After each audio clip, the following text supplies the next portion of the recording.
welcome to day 4 of our home workout series, and today's really about active rest. Now, this is really important, and I don't want you to dismiss it, and I want to get into why. So what we're going to be doing today is a 12-minute jog out, and then jog back to where you started, whatever time that takes you. If you're not doing it that way, you're on a track or something like that, just do a 24-minute jog. But the main key is that we have to keep it a low intensity. This is not something we're trying to do to prove to ourselves. This is not something that we're trying to compare. This is literally meant to just get the heart pumping and to adapt cardiovascularly. So let's get into why this is really important. Well, you might hear us say the phrase Metcon or metabolic conditioning all the time. That's really all this means. When you hear Metcon, it just means metabolic conditioning. Well, all that means is that we need to be conditioned to pull energy from different energy systems at different demands. So when we program or when we do this training, there is purpose to it. We're not just chasing calories. That's not what this is about. There is design behind this and design on how we get better at each of these components of metabolic conditioning or each of these energy systems. So for some workouts or some types of programming, some work that we do, some of our training, or even some things in life, they require a certain energy system. The type of energy system I need to lift a 1 rep max is different than the type of energy I need to do 20 reps, or it's different than what I need to do a 24-minute jog like today. They are totally different energy systems, and I will not get good at them unless I train them and adapt to them. So really what that means is how fast do I recruit energy? How fast do I need to pull that energy? Because that requires different things in the body. When we train today, we're actually training the oxidative or the fat pathway, because we can only use that energy system if the demand or the intensity is low. So normally our longer, lower intensity work is the oxidative pathway, because the body can recruit that energy quick enough to convert it to usable energy at the rate we need energy.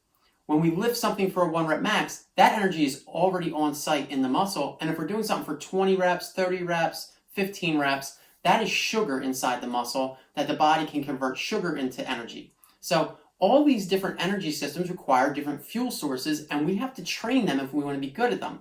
Now in CrossFit, we try to be the generalist. We're not a specialist. We don't focus on one sport or one energy system. We try to be adaptable to whatever life throws us. We try to be functional. That's why we call it functional fitness. And that's why we try to do these Metcons that pull on different energy systems at different rates, so we get optimized or adapt to those energy systems and to that style of training.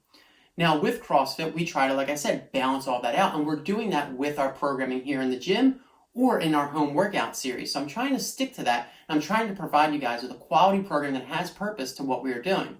So we have our Monday, Wednesday, Fridays that are adapting us to most likely muscle endurance and strength.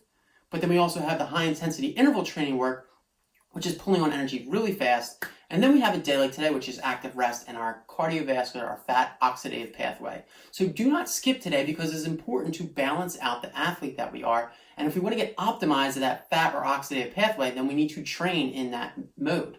So each week when we do this on Thursdays, we are going to make this a little bit longer. And by the time we're at the end of this home workout series, you'll be much more adapted to going out on a long jog. It'll feel a lot more comfortable for you.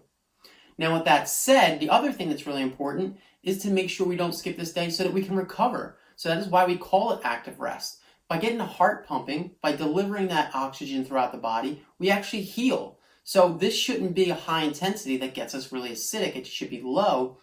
But by getting that heart pumping a little bit and not just sitting around the couch or sitting in today or just working from the desk, by getting that heart pumping a little bit, it is going to flush out some of that acidic that built up from the day before or from the earlier in the week.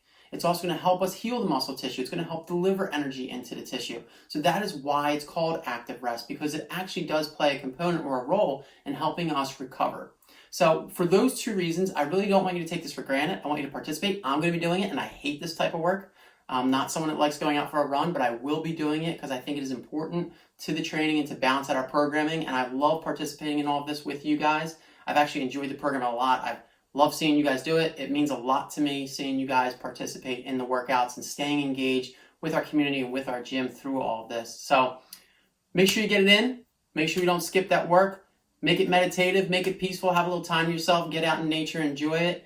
And then enjoy the rest of your day. And I'll see you guys on day 5 when we get into the final strength portion of our week.